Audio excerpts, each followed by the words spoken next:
আমরা স্মরণ করবা, তোমার স্মরণের ধরনটা কি? আমরা আল্লাহকে স্মরণ করি ইবাদতের মাধ্যমে, আর আমার আল্লাহ আমাদেরকে স্মরণ করবেন আমাদের জীবনের গুনাহ মাফের মাধ্যমে। আমাদের গুনাহ আছে না নাই? ঘরের ভিতরে ভাত খাইলাম, গায়ে জোর পাইলাম, 3 দিন যদি ভাত না খাই মুখ দিয়ে আওয়াজ আসবে না রে। 4 দিন যদি ভাত না খাই গায়ের হাঁটা চলা বন্ধ হয়ে যাবে। খাবার খাইলে, ফল খাইলে গায়ে বল হয়। ও বন্ধু রে, যেই বডিতে শক্তি জুবাইলা, এমন একটা সময় আসবে ইচ্ছে মতো খাইলো গায়ের মধ্যে জোর পাইবা না। যেই মুরব্বীরা লাঠি লইয়া হাঁটে, যতই খায় পেট ভরে শান্তি লাগে, কিন্তু আগের মতো দৌড়তে পারে না। আপনার মনোযোগ নাই, এলোমেলো। নো, ডানে বামে তাকাচ্ছেন, ওয়াজ বুঝেন না। ভাত খাইতেছে পেট বইরা, কিন্তু আগের মতো দৌড় দিতে পারে না, আগের মতো হাত চালাইতে পারে না, আগের মতো লাঠি চালাইতে পারে না, দৌড়তে পারে না, বস্তা তুলতে পারে না। হ্যাঁ বন্ধু, খাবার খাইলাম, গায়ের মধ্যে বল পাইছি, কিন্তু না খাইলে শরীর দুর্বল হয়ে যায়। জোয়ান মানুষও দুর্বল হয়ে যায়, বুড়া মানুষ তো আর কথাই নাই।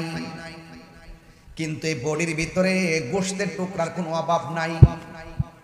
হাতের মধ্যে গোশত আছে, শরীরে গোশত আছে, ওই গোশতের টুকরাগুলোর ভিতরে আরেকটা গোশতের টুকরা আছে।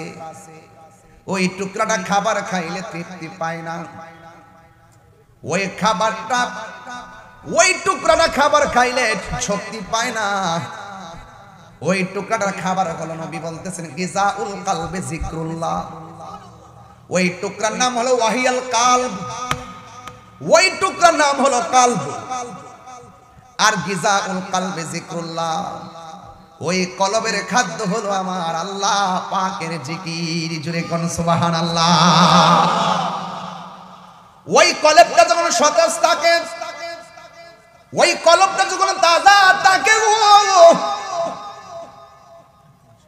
তোমার বডিটা কবরে যাওয়ার পরে এই কলবটার কারণে বডির মধ্যে পচন ধরবে না। আর কলবটা যদি পচন ধরে যায়, কালো কালো দাগ গুনাহ দিয়া যদি বরবাদ হয়ে যায়, কবরে নামার পরে কবরের ভিতরে বডিটা মাটির সঙ্গে মিশে পোকা হয়ে যাবে। এত সুন্দর জমিন, এত সুন্দর দেহ গো, কিন্তু মারা যাওয়ার পরে দেখবেন নাকটা প্রথম পচে যাবে। এই নাকটা পচবে আগে, নাকটা পচার পরে ভিতর থেকে পোকা এই দিকটা বের হবে। এই পোকাগুলো বের হয়ে সবাইকে খবর দিবে, আয় আয় মজার খাবার পাওয়া গেছে। এই কীড়াগুলো আপনার অল বডির মধ্যে ধরতে ধরতে হাড্ডিতেও ধরবে। বডিটা ফুইটটা একদম পচে মাটির সঙ্গে সরে যাবে। আর পোকামাকড় গুলো খেতে খেতে একদম মাটির সঙ্গে আপনার হাড্ডি পর্যন্ত মিশাইয়ে ফেলবে। এই জন্য আমার ফতেপুরের বাবা, চান্দিনার বাবা, বৃষ্টি বৃষ্টি বৃষ্টি কত আনাগুনা। বৃষ্টি হলে বোঝা যায় টিনের ঘরের ছিদ্র কোন দিক দিয়ে আছে। কথা কয় না রে বাবা। বৃষ্টি ছাড়া সবাই অনুভব করে না। বৃষ্টি হইলে বোঝা যায় টিনের ঘরের ছিদ্র কোন দিকে আছে। পানি পড়লে ছিদ্রটা বন্ধ করে দেয়। আর আপনার আমার বাড়ির পাশে কবর, ওই কবরে বৃষ্টির পানি ঢুকতে ঢুকতে গলা পর্যন্ত হয়ে গেছে। কবরের মানুষের হাড্ডিটা কবরে বাসতেছে। আমরা নিজেরও সেই ঘর নিষ্কাশন করতে চাই না। কবরের মানুষগুলো তারা কথা বলতে পারে না। এই জন্য যুবক, নিঃশ্বাসের কোনো বিশ্বাস নাই। আরো জোরে নাই, আরো জোরে নাই। আমার মরণের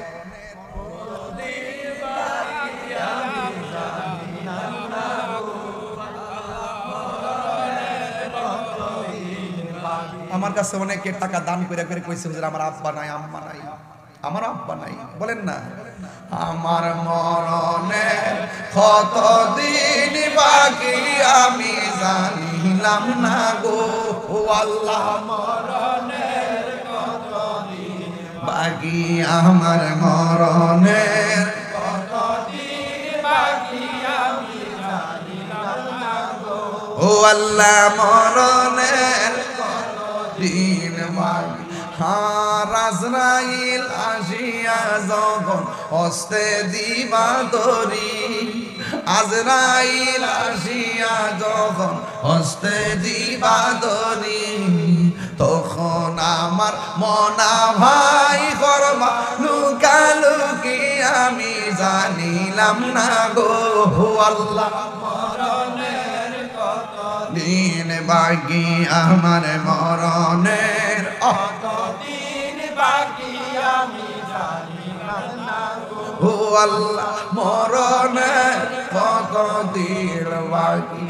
আর 40 দিনের আগে ভাইরে মৌতের নিশানি, 40 দিনের আগে ভাইরে মৌতের নিশানি, জমদূতে কা ইরানি চোখে দিয়া আন্দি আমি জানিলাম না গো আল্লাহ, মরণের কতদিন বাকি আমার মরণের কতদিন বাকি আমি জানিলাম না গো আল্লাহ, মরণের কতদিন বাকি আমার মরণের কতদিন বাকি আমি জানিলাম না গো আল্লাহ, মরণের কতদিন বাকি। একটা জবান বন কষ্ট হচ্ছে আপনাদের, একটু গভীর হচ্ছে, তো এই জন্য আমি একটু গভীর ভাবে কথা বলবো, যেন মনে হবে আজকের মাহফিলটা আমাদের জীবনের শেষ মাহফিল। এই মাহফিল থেকে আমাদের গুনাহ মাফ না করতে পারলে মনে আমরা আসামি হয়ে বাড়িতে গেলাম। গুনাহ মাফের মালিক কে? আরো বড় করে গুনাহ মাফের মালিক কে? গভীর মনোযোগ। হাইরে ও চান্দিনা ফতেপুরের বাবা, কি দিও আজ বুঝাইতাম রে বন্ধু। সুবহানাল্লাহ। ওলি আল্লাহর দরবারে কেন যাই জানোনি? ওলি আল্লাহর দরবারে কয়েক সেকেন্ড পয়সা থাকলে 100 বছরের নফল ইবাদতের সওয়াব পাওয়া যায়। আমার দিচ্ছে নেন, আমি আচ্ছা ঠিক আছে, আল্লাহ তাআলা মর্দে মুজাহিদ হিসেবে কবুল করুন, আমিন। আর জোরে বলুন আমিন। এই জন্য মানুষের জীবনে কোন দিন আজরাইল আসে কেউ বলতে পারে না। বন্ধুরে কান্দেন না, বন্ধুরে আমার ও ফতেপুরের বাবারা, এমনও হতে পারে গো আজকের মাহফিলটা কারোর জন্য জীবনের শেষ মাহফিল হয়ে যায়। আল্লাহর ওলির জীবন তালাশ করে দেখেন, বাবা শাহজালালের 700তম সহিতম এবার উরুস হইল, কথা কোন ঠিক কিনা? হায় হায়, 706তম উরুস মোবারক অনুষ্ঠিত হইল। এই বাবা শাহজালালের বাড়ি এই বাংলাদেশে ছিল না, তিনার বাড়ি ছিল ইয়ামেন দেশে। সুবহানাল্লাহ। আমি শুরুতেই বলছি, যেদিন আগস্টে দেখছি বাইরের সাইড ওই শাহপুরানের মাজার ভাঙতে গেছে, ওই দিনই কইছি তোরার উপরে পূজার গজব নামতেছে। এখনো কই গজব আইতাছে, বেশি দিন বাকি নাই। সাবধান, ওলি আল্লাহর দরবারে না, সাবধান, খুব মনোযোগ দিবেন। এই দেশে ইসলাম পাইছে ওলি আল্লাহদের উসিলায়, কথা কোন ঠিক কিনা? হায় হায়, ওই বাবা শাহজালাল ইয়ামেনি রহমাতুল্লাহি আলাইহি, তিনি ইয়ামেন দেশ থেকে আসলেন। সুবহানাল্লাহ। শাহজালাল কিসের নাম? শাহজালাল যাই নামাজের উপর দিয়া নদী পার হওয়ার নাম। ঠিক কিনা কোন? নদীর জায়গায় নদী আছে এখনো বহমান। বাবা শাহজালাল সুলতানুল আউলিয়া বলা হয় যাকে। আল্লাহর ওলি যদি হইতে চান, রাত্রি জাগ্রত হইয়া মনিবের ইবাদত করা লাগবে। আল্লাহর ওলি যদি হইতে চান, বেশি বেশি করে দুরূদ আর জিকির করতে হবে। আল্লাহর ওলি যদি হতে চান, দুনিয়াকে তুচ্ছ মনে করতে হবে, আখিরাতকে শ্রেষ্ঠ মনে করতে হবে, ঠিক কিনা বলেন? অলিকুল সম্রাট নাম কি? অলিকুল সম্রাট নাম কি? মুসা, ঈসা, আয়ুব নবী, ইউসুফ আর জুলেখা, আশেক আশেক লাইলি মজনু, জপে ইসকা ইল্লাল্লাহ, জপে ইসকা ইল্লাল্লাহ, মা ফাতেমা, হাসান হুসাইন, খাজা উসমান হারুনি, শেখ মুহাম্মদ কুতুবউদ্দিন, আব্দুল কাদের জিলানী, আব্দুল কাদের মুর্শিদেরই ধুলা আমি পরব গলার মালা, মুর্শিদেরই ধুলা আমি পরব গলার মালা, আখিরাতে পাই যেন তোমারে, বলো আখিরাতে পাই যেন তোমারে, বলো ও গো আমার বড় পীর, পীরানে পীর দস্তগীর, গো আমার বড় পীর, পীরানে দস্তগীর, নয়ন জোড়াই তোমার দিদারে, আহা মুর্শিদেরই দোলা আমি পরব গলার মালা, মুর্শিদেরই দোলা আমি পরব গলার মালা, আখিরাতে পাই যেন তোমারে, বলো আখিরাতে পাই যেন তোমারে, জুরি জুরি কি আল্লাহু আকবার বলা যাবে না? কেউ ফতেপুর মাজার আসেনি, চান্দিনা আসেনি? আছে। যদি কেউ বাংতো আয়ে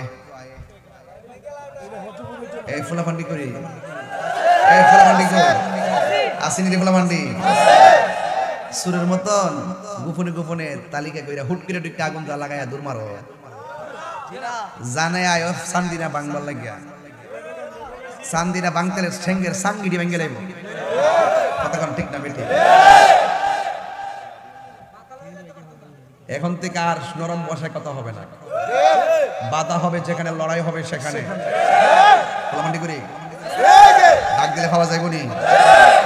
টাকা গেছেন নি? আগামীতে যে কোনো প্রোগ্রাম ডাক দিলে যাবেন ইনশাল্লাহ। আমরা সব এক হয়ে গেছি, কথা কন ঠিক কিনা? আমরা কেউ আপন না। এই যে রাজনীতি করছেন, এত বুড়াবুড়ি করছেন, যখন সুন্নিদের বিরুদ্ধে মাজার ভাঙা শুরু করছে, একটা বেড়া কি সামনে হারিয়েছে? আমরা পক্ষে কথা কইছে? এই জন্য সুন্নিরা যদি একজোট থাকি, যে দিকটা যাবো যদি এক দিকটা যাই, তাহলে যার সাথে যাবো, যার কাছে যাবো, তারে লই আমরা আন্দোলন করতে পারবো, কথা কন ঠিক না? এখন থেকে আমরা বিচ্ছিন্ন থাকবো। আমি বলছিলাম যে আল্লাহর ওলিরা জীবনে দেখবেন শুধু হিজরত আর হিজরত, মায়ের রক্ত, শুধু পরীক্ষা আর পরীক্ষা। এই পরীক্ষা সুন্নিরা দেওয়ার জন্য প্রস্তুত আছি, কথা বলেন ঠিক কিনা? হাত তুলে বলো ঠিক কিনা বলো। খোদার কসম, লাল চক্ষুকে সুন্নিরা আর ভয় পায় না, কারণ সুন্নিদের চোখের মধ্যে আছে মদিনাওয়ালার সবুজ গম্বুজের দৃশ্য।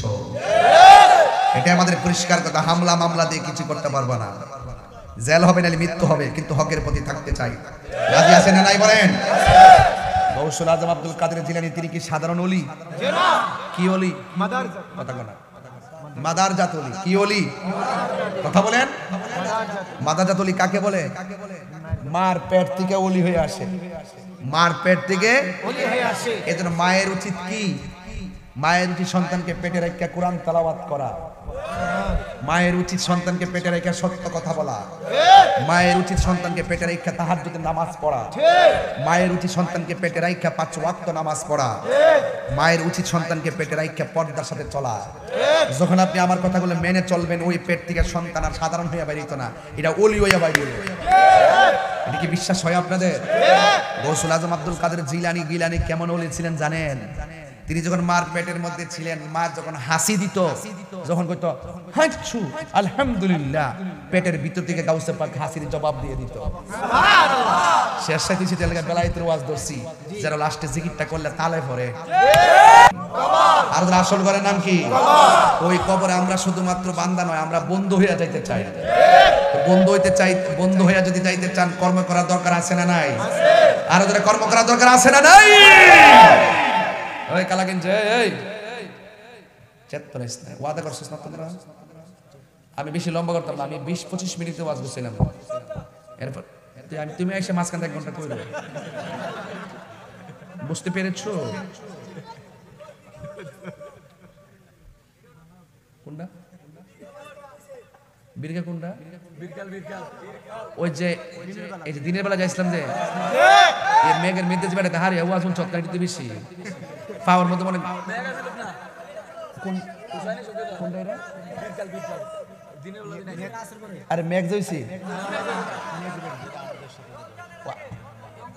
ও ওই যে আরেকটা মাফি 10 মিনিটের বয়ান ও একটু যে করছিলাম কতটুকু কইব 1.5 ঘন্টা আপনারা গড়ির কাটাই ছিলেন না আমার ফার্ম দিতেছেন আর বেশি করে করবার লাগে আমি এটা বুঝে লাইছি এটা সম্পূর্ণ সালাকি শুরুইছি এখানে একটা আমি আধা ঘন্টা বলে আধা ঘন্টার মধ্যেই করি ফিল্ডে ওয়াজ করি 2 ঘন্টা গেলে বীরকালি বললাম ডাইছে রে দেখাইস না চোখ লাগবো তো প্রেম হাসাই প্রেম কাদাই রে হে দয়াল এই কি প্রেমের পাওনা আরে 1.5 ঘন্টা ওয়াজ করছি বীরকাল আশেকের মন ভরে না আরে প্রেম করিয়া প্রেমিক মরে রে আমার শাহজালাল মরে না যায় রে তোর খবর আছে সাটা নাই বলা বই জায়গা না বেটা তোরা শুনে বুঝছ না কিছু এটি ফরে কম দুইটা গজল অনুরোধ আছে এটি ফরে কম আগে ওয়াজ করে লই প্রেম হাসাই প্রেম কাদাই রে দয়াল এই কি প্রেমের পাওনা ওরে মুর্শিদ মুর্শিদ কইরা তাহিরি হইছে রে দেওয়ানা প্রেম করিয়া প্রেমিক মরে রে আমার শাহপরাণ মরে না খুশি না বেজার ওরে কলবি কলবি গাভীর মনোযোগ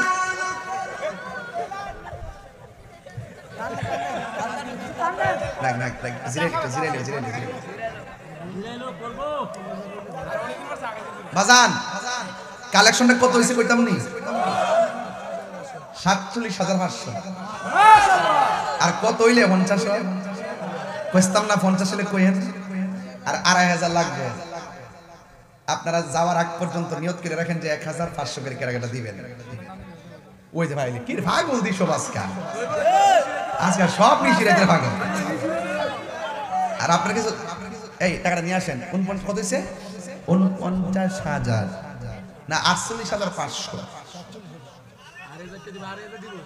2,500 হয়ে গেছে গা নারায়ে তাকবীর আল্লাহু আকবার নারায়ে রিসালাত আহলে সুন্নাত ওয়াল জামাত জিন্দাবাদ জিন্দাবাদ কুরআন সুন্নাহর আলো মিলাদ কামের আলো এই অ্যাকশন অ্যাকশন নীরব না বিপ্লব তুমি কে আমি কে সুন্নি সুন্নি রইসুদ্দিনের রক্ত বিতা যেতে দেব না উনি কেন বাহিরে এই আমার ভাই কবরে দিয়েছি তো রক্ত রাজপথে এখন এইভাবে স্লোগান তুলতে হবে আগের দিনে হন শেষ এখন আমরা আমাদের পথ তৈরি করতে হবে ইনশাআল্লাহ বলেন ভাইজান আপনার নামটা কি